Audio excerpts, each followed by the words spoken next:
할렐루야. 반갑습니다. 오늘 주일 예배 오신 여러분을 환영합니다. 우리 한번 인사 한번 나누겠습니다. 잘 오셨습니다. 말씀의 은혜 받으십시오. 여러분, 사람이 흥분할 때가 있잖아요. 흥분할 때. 근데 흥분한 상태에서 우리가 말을 할 때가 있습니다.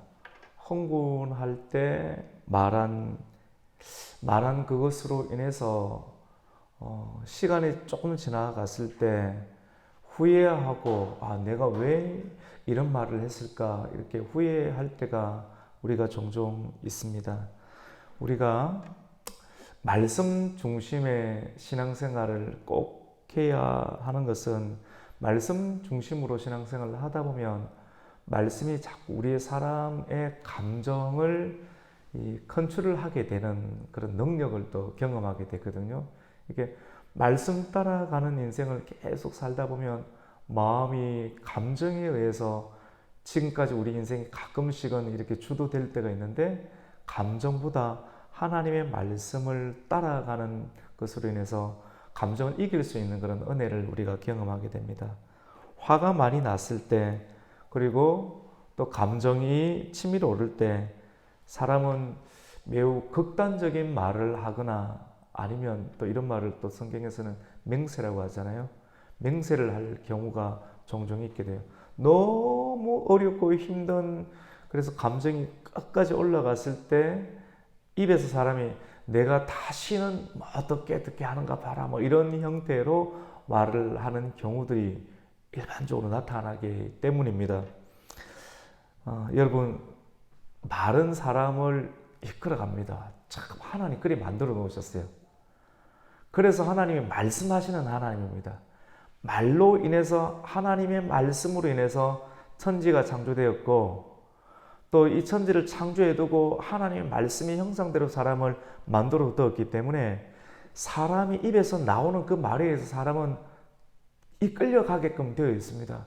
그래서 우리가 말씀 중심의 신앙생활이라는 것은 단순한 어떤 성경 중심이다, 장로교다 이런 패턴을 뛰어넘는 인간을 이끌어가는 그 근본의 원리가 여기에 있기 때문에 말씀을 따라가는 것은 매우 실제적이고 중요하다고 볼 수가 있습니다. 오늘 사사기 21장 마지막 부분인데요. 감정을 통제하지 못한 이스라엘 백성들이 미스바 총회에 모이게 되었죠. 미스바의 총회. 그래서 그 총회 가운데 참석한 지도자들이 12개의 시신을 나누어서 레위인이 보내었던 그 내용을 받아보고 감정이 끝까지 올라갑니다. 사건의 시작과 전말을 살펴보기보다는 이스라엘이 왕이 없는 시대 가운데는 감정이 통제하는 그런 시대지 않습니까? 그래서 그 입에서 나왔던 말이 어떤 말인가 하면 우리 중에 누구든지 이스라엘 베냐민 사람에게 아내로 딸을 주지 않겠다. 딸을 아내로 주지 않겠다라고 하는 그런 총회 결의를 하게 됩니다. 여러분 총회 결의는 굉장히 우리가 생각하면 무섭습니다. 그것이 법이 되기 때문입니다. 법을 어길 수는 없죠. 지도자들이 모여서 우리는 이렇게 하지 말자라고 결의를 하면 그것대로 실행을 해야 되는 대부분의 상황이 놓이기 때문입니다. 잘못된 맹세와 또 제정된 법으로 인해서 나중에 이스라엘 백성들은 후회를 하게 되고 또 다른 무고한 사람들을 죽이는 그런 끔찍한 일들이 계속해서 벌어지게 되는 것을 오늘 우리는 보게 됩니다. 우리 금요일에 금요 기도의 말씀을 통해서 우리 20장 말씀을 통해서 이스라엘의 11개의 총회 군대와 그리고 베냐민 지파의 작은 군대가 전쟁을 일으키게 되는데 1차, 2차 때는 이스라엘 군대가 총회군이 조금 밀리게 되다가 나중에 또 하나님께 또 온전히 회개하고 해서 바른 기도를 통해서 하나님 우리가 어떻게 하리까 하니까 하나님께서 허락을 그때는 해주시죠. 올라가라. 왜냐하면 사실 베냐민 지파 안에 있는 그 기브아 족속이 동성애를 요구하고 동성애를 요구했는데도 불구하고 사람들이 그걸 끝까지 버티자 안에 있는 사람 더 제대로 버텨야 되는데 안에 있는 여성을 바깥으로 내보내서 그 여성을 밤새도록 윤관하고 결국에는 목숨까지 빼앗아가는 일들을 하게 될 때 이런 일은 사실 정말 끔찍한 일이잖아요.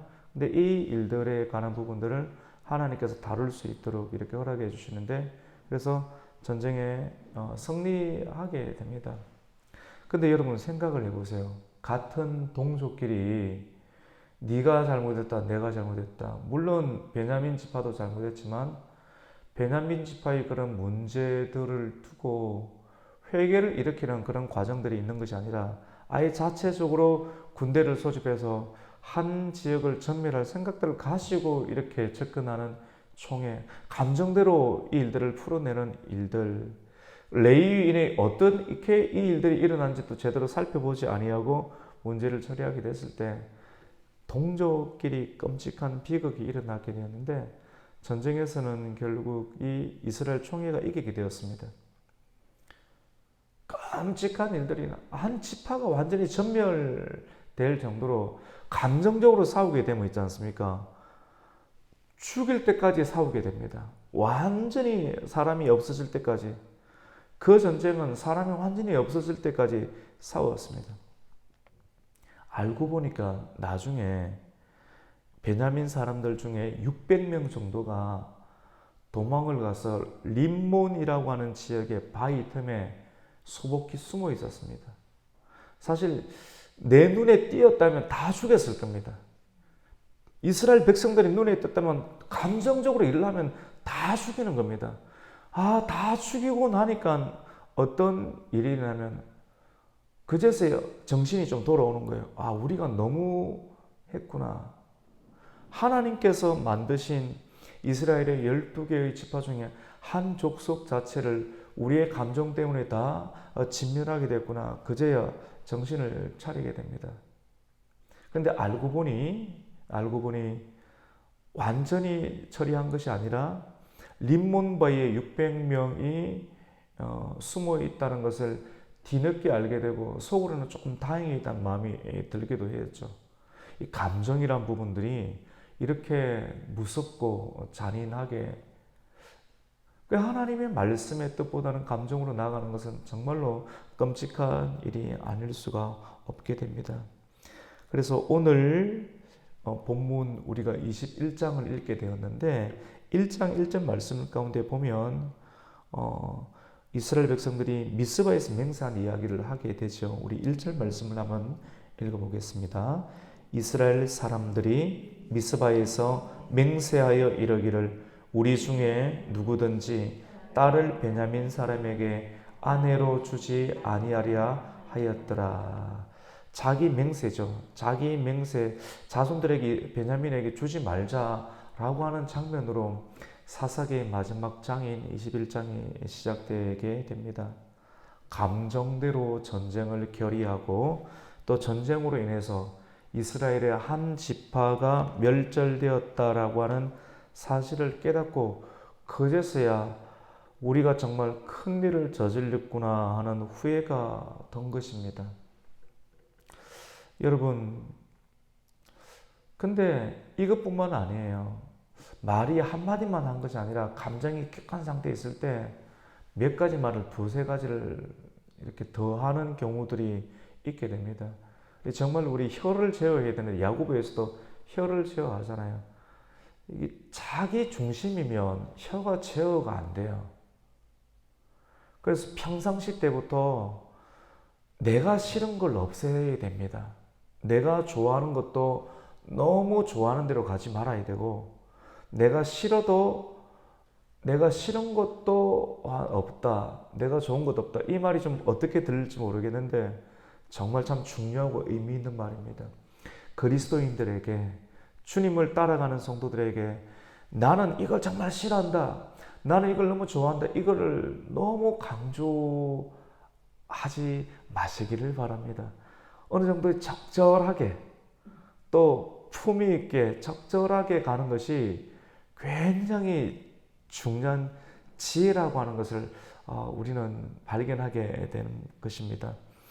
이렇게 해놓고 이스라엘 베냐민 족속들에게 내 딸을 주지 않겠다 이 정도만 결의한 것이 아니라 우리가 오늘 15절 말씀을 읽었지만 18절 말씀 가운데 보면 자기들 중에 아무라도 우리의 결의를 어기고 베냐민 사람들에게 딸을 주면 어떻게 되면 저주를 받을 것이다 라고 한 번도 자기들의 결의가 너무나도 옳다, 지금 현재 우리가 감정이 흥분된 상태에서 하는 말이 옳다라고 하는 것을 맹세를 해버린 것입니다. 저주를 받는다라고까지 해버린 것입니다. 그러니까 이 베냐민 지파는 완전히 멸망하게 됩니다. 왜 멸망하게 됩니까? 600명이 있지만 이제 정신을 좀 차렸는데 큰일인 거예요. 내 딸들을 서로 조금 주어야지만이 결혼하고 기업을 이어가는, 단순하게 홀로 외롭다 이 정도의 개념이 아니라 이스라엘 족속의 기업을 이어가야 되는 부분인데 기업을 이어가지 못하도록 맹세와 저주를 퍼부었기 때문에 어느 누구든지 이 베냐민 족속의 사람들에게 자녀를 주지 못하게 되는 겁니다. 저주와 맹세라는 것은 너무나도 무서운 것입니다. 정말 사태가 심각하구나, 이건 정말로 큰 일이 잘못되었구나 하는 것을 알게 된 이후에 이스라엘 백성들은 이를 과연 어떻게 해결해야 할 것인가, 이 고민이 아니 될 수 없지 않습니까? 이런 고민들이 전 이스라엘의 장로들과 지도자들 간에 고민이 있을 때 그래도 인생을 오래 살았던 사람들이 이 문제를 풀어갈 수 있는 그런 대안을 제시합니다. 우리 가곡교회는 이 시대적인 이 시대 가운데 참으로 문제가 많은 상황들이 있잖아요. 말씀으로 대안을 제시하는 교회가 우리 교회 가운데 비전이 되기도 합니다. 그러니까 하나님 말씀을 묵상하고 또 예배하면서 분명하게 세상을 바라보는 안목이 있거든요. 안목. 그 안목, 세상을 살았지만 말씀 없이 사는 사람들과는 다른 안목들이 분명하게 교회에는 하나님께서 지혜를 주십니다. 성령님은 지혜를 주세요. 기적도 베풀어 주시고요.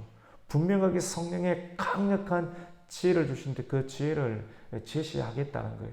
하나님 은혜가 때로는 용기를 가지고 정말 이 지역을 사랑하는 마음을 가지고 그 대안을 제시해야 되는데, 근데 그때 그 당시 이스라엘의 왕이 없는 시대 가운데 나름대로 대안을 제시하는데 오늘 대안을 한번 들어보세요. 이 대안이 어떤가?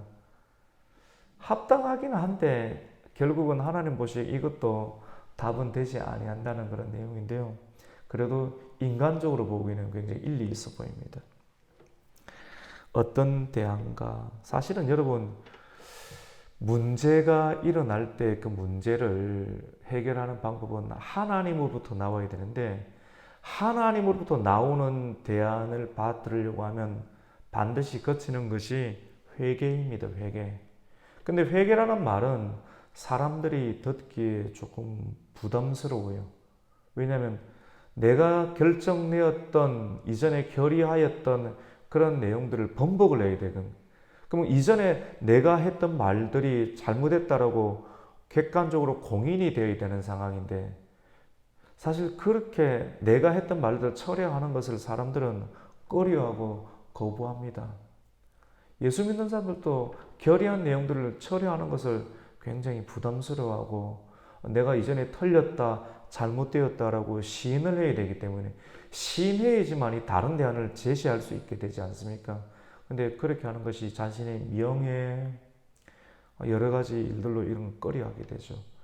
근데 이렇게 회개하기보다는 이 문제를 어떻게 처리할까 계속 고민하다가 문제를 하나 발견하게 되는데 어떻게 하는가 하면 대안을 제시하는가 하면 한번 보세요.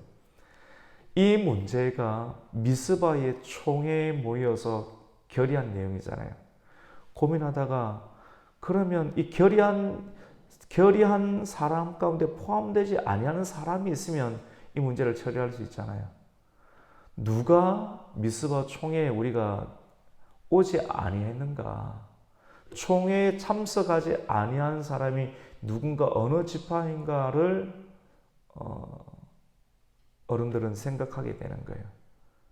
그러니까 살펴보니까 출석부를 보니까 이 길앗 야베스 지역 사람들이 총회에 참석하지 않았어요.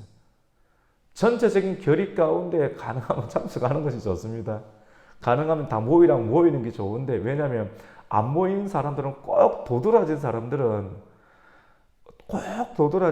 어떤 식이든지 도드라지는 형태로 무엇이 튀어나오면 망치를 맞게 되는 것이 세상의 일반적인 이치인 것 같아요. 그래서 적절하고 품위 있고 적당하게, 이것은 세상을 살아가는 지혜가 성경에 나와 있는 부분입니다. 고린도전서에 나와 있는 부분인데, 저도 약간은 성경을 깊이 알아가기 전에는 좀 도드라지는 경향이 있는 사람입니다. 항상 그래서 맞아요. 그래서 많이 깎여가면서 성경 말씀을 받아들이게 돼요.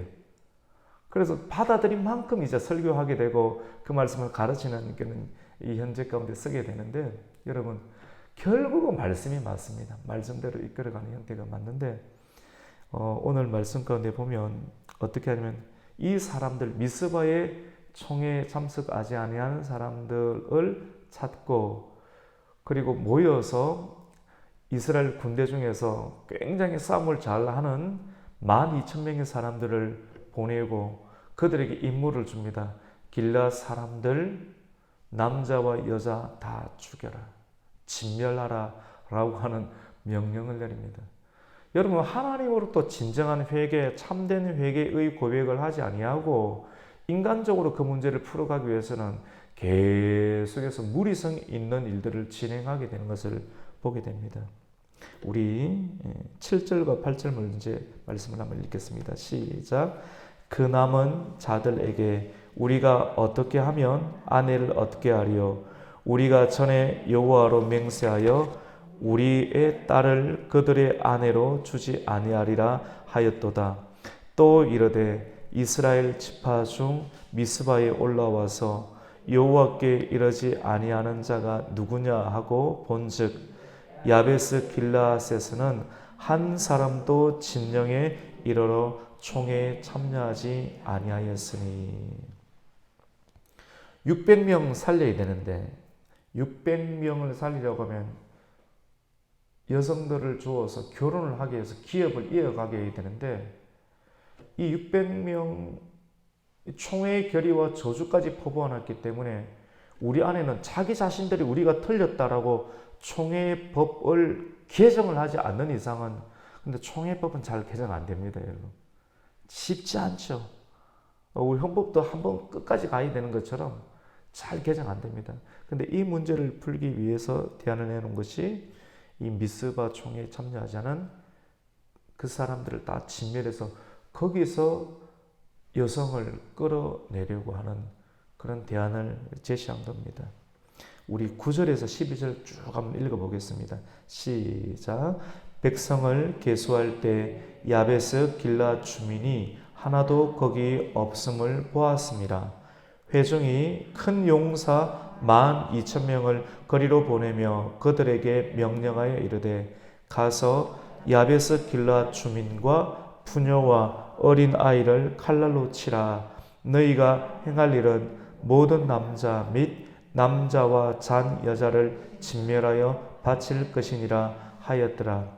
그들이 야베스 길라 주민 중에서 젊은 처녀 400명을 얻었으니 이는 아직 남자와 동침한 일이 없어 남자를 알지 못하는 자라. 그들을 실로 진영으로 데려오니 이곳은 가나안 땅이더라. 아멘. 그러니까 다 죽이고 누구만 손대지 말라면 결혼 안 한 이렇게 여성들만, 처녀 여성들만 내버려 두어라. 그래서 그 여성들만 나머지 완전히 진멸시켜버리고. 여러분, 인간적으로는 나름대로 궁색이 맞는데, 왜냐면 하나님은 위에 있으시고 사람들끼리 우리끼리는 일하면 일이 되겠다 싶으니까 했는데 계속해서 무리성의 일들을 해가게 됩니다. 죽이는 일들을 해가게 되는 것이죠. 그리고 거기서 얻었던 여성 400명을 가지고 림몬바위에 숨어 있는 600명, 사실 좀 너무했잖아요. 너무해서 이렇게 해버린 상황이, 이 상태로 너무한 마음이 있으니까 화해를 해야 되는데, 화해를 제스처를 어떻게 취하느냐 하면 이 400명을 끌고 와서 너희에게 주겠다. 그리고 이 림몬바위에 숨어 있는 베냐민 족속도 죽기 일보 직전인데 화해를 요청하니까 이 제안을 받아들일 수밖에 없는 인간들이 구조지 않습니까? 그리고 처음에 총회에서 이 기브아 족속을 내어놓으라고 할 때 차라리 내어놓을 걸, 이런 후에도 같이 포함돼 서로 이제 마음이 많이 낮아졌어요. 마음이 낮아진 상태에서 여성들을 붙여주니까 림몬바위에 숨어있는 600명이 밖으로 나올 수 있게 되죠. 나와서 나름대로 그 화해에 대해서 문제를 풀어가게 됩니다. 근데 여러분, 이스라엘 백성들이 줄 수 있는 것은 400명의 여성들이었고, 그리고 남아있는 문제는 뭡니까? 600명인데 200명은 어떻게 되는 것입니까?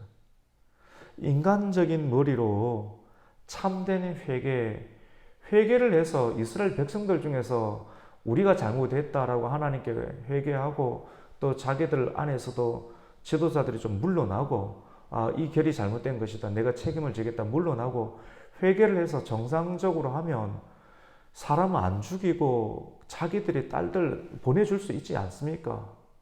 근데 이렇게 일들을 처리하지 아니하고 무리성 있게 인간적인 머리로만 계속 합리적인 대안을 찾는, 이렇게 하면 끝없이 도미노 현상이 일어나게 됩니다. 200명이 또 남았자 또 머리가 아픈 겁니다.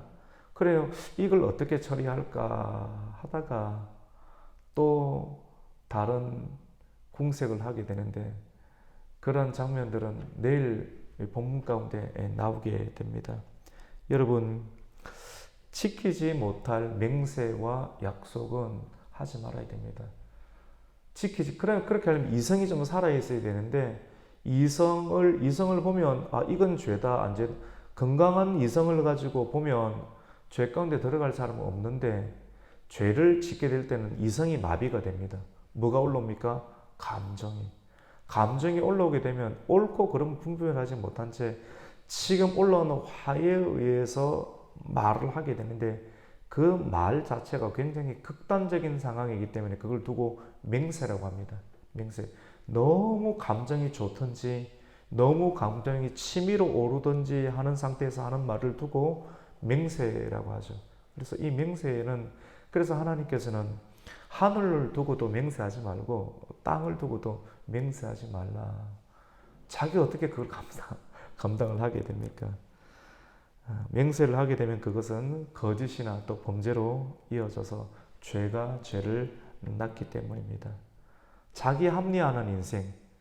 잘못했을 때 예수 믿는 사람들은 계속해서 회개합시다 그 말을 들으니까 책망의 말씀도 필요하거든요. 그 말씀을 들으니까 말씀이 안에 있어요. 그래서 우리가 부지 중에 죄를 짓게 될 때 안에 있는 말씀이 하나님 양심의 성령께서 빛을 비춰주니까 무릎을 꿇는 거예요. 주저앉는 거예요. 하나님, 내가 잘못했습니다. 울고 고백하는 거예요. 고백의 신앙. 이렇게 고백하면 그 사람은 하나님 앞에서 잘못했다고 하고 말을 그렇게 회개의 눈물을 고백을 하게 되면 삶이 낮추어져서 조금 자기 자리로 들어가게 됩니다. 이게 참 좋은데, 이 신앙이 너무나도 합당하고 좋은 것인데 이게 잘 안 되는 거예요. 안에 예수가 없으면, 말씀이 없으면 이런 좋은 과정을 거치지 못하게 되고 뻔뻔하게 계속해서 자기 합리화를, 이걸 회개하지 아니하고 자기 합리화를 추구하다 보면 그 합리화는 어떻게 되느냐 하면 비극에 이르게 됩니다. 내일 본문에서 나오겠지만 이 200명은 저주가 다 놓여져 있는 상황 가운데 있기 때문에 400명 중에 남아있는 200명 사람한테 언지를 말을 넣어줘가지고 예배 드리러 가는 사람들 중에 조금 빼딱한 사람들, 온전한 신앙생활 하지 못하는 그런 세속의 신앙하고 섞여있는 춤추러 가는 여성들, 너희들 보기에 좋은 사람들을 200명 골라서 그냥 납치해 가라, 그렇게 이야기를 합니다. 그리고 그 잃어버린 딸들의 부모들에게는 이거 우리가 이 일들을 사실 저질렀고 또 저주를 해놨으니 너희 아버지들 세대 자체가 준 것이 아니니 이것도 합당하지 않겠느냐, 이런 식으로 궁색을 맞추는 일들까지 들어가게 되는 상황이죠. 합리화가 만들어내는 것이 이렇게 아픔이 있게 되는 것입니다. 여러분, 오늘 말씀은 잘못된 맹세를 합리화시키기 위해서 끊임없이 어처구니 없는 일들을 거듭해서 저지르는 장면들을 보게 됩니다. 한 번에 회개하면 끝나요. 그리고 자기가 조금 물러나 있으면 돼요. 오히려 그게 참 좋습니다. 사람들이 나를 어떻게 생각할까? 사울이 회개하지 않냐고 책망을 받아도, 하나님께 책망을 받아도 선지자에게 백성들에 대한 나의 위신, 그래서 내하고 계속 이야기하는 모습들을 보여주십시다. 계속해서 최고의 선지자 옆에 붙어 있으면서 책망을 받았지만 계속 웃고 있으면서 백성들 속에서 내 이미지가 떨어지지 아니하는 모습들을 구현해 내려고 하는 그 사울의 모습들, 오늘 사사기에 나오는 이스라엘 백성들의 모습들과 동일한 것 아닙니까?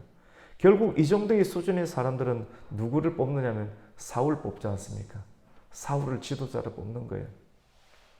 근데 이런 사람은 결코 오래 가지 못하고 하나님께도 승인되지 못합니다. 잘못했으면 다윗처럼 무릎 꿇고 끔찍한 잘못하더라도 그냥 엎드리세요. 엎드리고 나면 그 과정들이 쉽지 않습니다. 가정 안에서도 강간치사가 일어나고 살인이 일어나고 그걸 받아내야 됩니다. 다 토한 것을 받아낼 때 하나님께서는 차분하게 역사의 현장 가운데도 물러나지만도 그 가운데서 회개의 이유 가운데 하나님 은혜를 주시는 겁니다. 그 죄는 참 무섭습니다. 용서는 받지만도 그걸 받아내야 되는 과정들이 있습니다. 그런 거 없으면 사람 계속 죄 지을 것 아닙니까? 하나님 분명하게 공의롭습니다. 공의롭기 때문에 이것이 우리에게도 좁습니다. 그래서 죄를 무서워해야 됩니다. 하나님께서 죄에 대해서 말한 것에 대해서 사실은 벌벌 떨어야 되고, 우리의 감정이 말씀대로 가는 신앙이라고 하면 하나님께서 기뻐하시는 것은 같이 기뻐하고 맞추는 겁니다. 조정하고 순종하는 사람, 이게 아름답습니다. 그리고 죄에 대해서 굉장히 벌벌 떨고 하나님 싫어하는 것에 대해서 나도 싫어한다라고 같이 그 선상에 서는 겁니다. 오만한 자의 가운데 굉장히 위험한 고개를 타는 사람들이 많지 않습니까? 무섭지 않습니까? 그렇게 하는 것이 대단한 것처럼 보이는데 그거 아니다. 겸손하게 서 있어야 됩니다. 그렇게 사는 것이 지혜롭고 은혜롭고, 가정 잘 지키고, 남편은 아내 사랑하고 아내는 남편 존경하고, 이 선 절대로 안 넘고 쫙 하고 아름답게. 얼마나 요즘 고개를 탄다는 느낌 무슨 말인지 이해되시죠? 고개를 타는 사람들은 많습니까? 큰일 납니다. 자기가 그거 지켜낼 것 같습니까? 무섭습니다. 그럼 바르게 가는 겁니다. 올바르게. 절대 욕심 안 부리고 올바르게 하나님 주시는 성령의 능력의 만큼 올바르게.